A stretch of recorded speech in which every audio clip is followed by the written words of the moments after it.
Hey everybody, so this is a blue hat. I'm going to leave the blue hat next to my name in my Twitter profile, but the actual blue hat...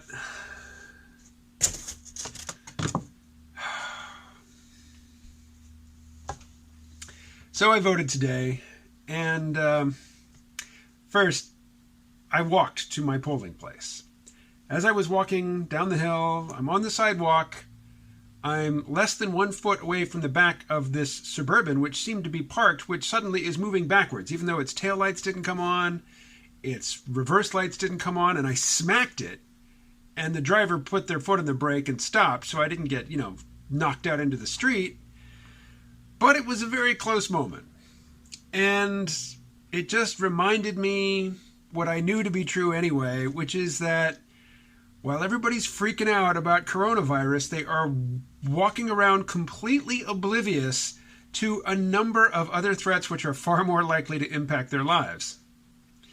Which is to say, I am maintaining that the level of coverage and concern and hysteria around the COVID-19 circus, media circus, not the actual virus, not the actual transmission and, the resulting some people getting sick, but the whole just media frenzy around it is driving panic, which for most of the people who are caught up in the panic, it is destructive. Particularly when they start thinking, what can I buy to make myself safe? How can I shop my way to safety? You cannot. So I went to vote. This is where we get into the whole blue hat thing. Andrew Yang is on the ballot.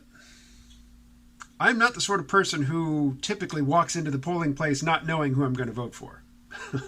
But today I wasn't sure. I got the ballot. I'm standing there looking at it. Bernie Sanders and Andrew Yang are both on it, and I had my pencil hovered over that Andrew Yang oval for a moment, but instead I moved up the page and I filled in the oval next to Bernie Sanders' name. Why? Well, because Andrew Yang isn't running.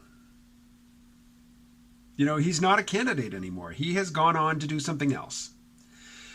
Whereas Bernie Sanders is still running, and more importantly, the neoliberal mainstream Democratic Party machine has pulled all of their resources together and marshaled them toward sabotaging the Sanders campaign, halting his momentum, and doing anything they can to get a centrist, a status quo candidate, a neoliberal into office. And the Democratic Party, I firmly believe, would much rather have Trump as the president than Bernie Sanders. And I hate the Democratic Party establishment. Absolutely hate them. To me, they are the enemy. They are as much the enemy as the Republicans, if not more so. Because the Democrats are the enemies who claim to be on your side, but who are doing everything in their power to undermine your ability to improve your situation. Whereas the Republicans are just, they're pretty declarative in their positions. Maybe I should have left the hat on. Anyway. Ed the Willing writes, there is a story about Ray Dalio of the Bridgewater Hedge Fund. Several years ago, Mr. Dalio arranged a conversation with Russian President Vladimir Putin to discuss economic policy.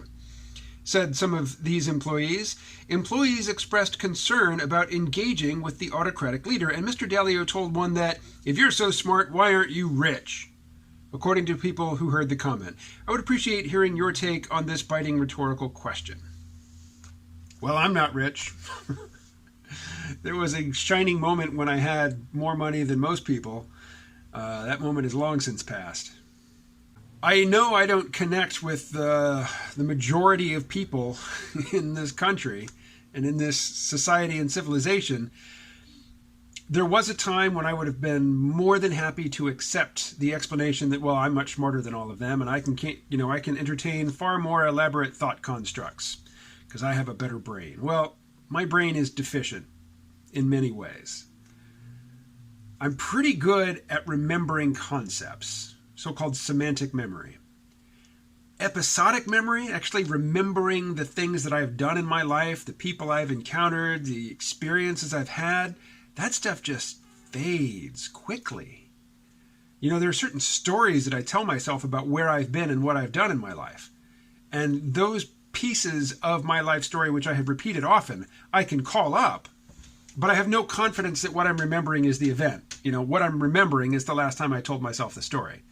But man, when I get together with people that I've known for decades and we talk about the old days and what we used to do, I don't remember a lot of the stories that I feature in.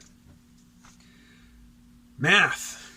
You know, this could be a product of the public school system, but man, it feels like I didn't get the math gene at all. So what I'm saying is there's multiple kinds of intelligence. But what sort of intelligence means if you have it, you get rich? This is I know, to rich people, this will come off as just making excuses for myself by saying, oh, well, I'm too moral to be rich. I'm too moral to just be ruthlessly predatory and going for my own advantage wherever I can, regardless of the consequences, which I think in our current environment, if you didn't start rich, if you're going to work your way up from decidedly not rich to rich, that attitude will take you a long ways. If it's legal, I'm doing it. And if it's illegal and I don't think I'm going to get caught, I'm doing it. And if you're going to, whine to me about morality, well, see you in the gutter, buddy, as I walk over you. Morality is loser talk. There's a certain intelligence that motivates, that attitude. It could be that that's what Mr. Dalio is talking about. But in terms of just general intelligence, just that thing that IQ tests are supposed to test for, G. Some people have more of it than others. Do rich people have more of it than non-rich people? Probably not. I mean, surely we all have encountered people who have a lot of money who don't seem to be deep thinkers, who don't seem to be particularly quick of wit, who don't have astounding memories, who are not, masterful chess players. They were in the right place at the right time, possibly at birth, possibly later. They got on the gravy train and they're still on it. And, people like my father, who were definitely in the right place at the right time, just for being a baby boomer, putting in the minimal effort and getting maximum reward for it, he was totally convinced that he was doing well because he had made the right choices and worked hard. And he was not open to any idea, any claim that there are other people who had worked just as hard as he did with the same level of diligence and commitment who didn't get that same level of reward. He just wasn't open to it. But that's a different question, because my father never would have claimed to have been the smartest, the brightest bulb in the room either. He just would have said that he made the right choices and worked hard, and that's why, he had money. But hey, let's take a look at a super simple logical syllogism. I, for decades, have thought this was called modus tollens, but I checked the pronunciation on Google yesterday, and, there's a right way and a wrong way to mispronounce Latin. Is this even Latin? But apparently it's modus tollens. If A, then B, not B, therefore not A. This is a valid logical argument. So Mr. Dalio, he accepts the premise as true that we'll say A is smart, B is rich. If smart, then rich. He thinks that's a true premise from which you can build. Here's his employee who is not rich, compared to him anyway. Therefore, if smart, then rich, not smart. It stands, that is airtight logic. If the premises are true, then the conclusion must be true. But I think we would all agree that the premise is not true. The first premise, if smart, then rich, because we've all known smart people who weren't rich, right? And most of us who've had some encounters with rich people have encountered rich people who were not particularly impressive in their intellect. Also, think of this. For people who aren't born rich, for self-made rich people, a lot of them go through cycles where they build up a small fortune and then they lose it. And then they build up another fortune. But they're risk takers and they lose it. And then they build up another fortune. Are they stupid between the periods of being rich? Doesn't seem like that would be true, right? Because a smart person gets rich. I suppose that's how we could formulate that first premise. Not a smart person always is rich, but a smart person gets rich. So that objection has been taken care of. What about the woman who, used to be a cocktail waitress, had big boobs and a nice rear end, and ended up marrying some rich guy that she met in a casino? Then they get divorced. And she gets, if not half, a, respectable portion of his income or his wealth. Has she become smart? I mean, is her marrying a rich guy and then divorcing him and doing well in the divorce evidence of her native intelligence? This brings us back to the question of whether ruthlessness counts as a form of intelligence. And if it does, then perhaps the corollary is that notions of fair play or just behavior or, principled action, these are just, pretty talk for certain types of stupidity. It is a stupid person who fails to take advantage of an opportunity to make money regardless of who would get hurt or, how you might feel about it afterwards.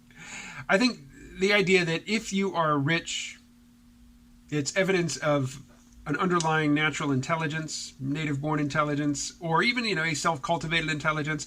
I think there's just enough counterexamples in the media, in, our history, and in our personal experience that nobody who isn't rich would really take that seriously.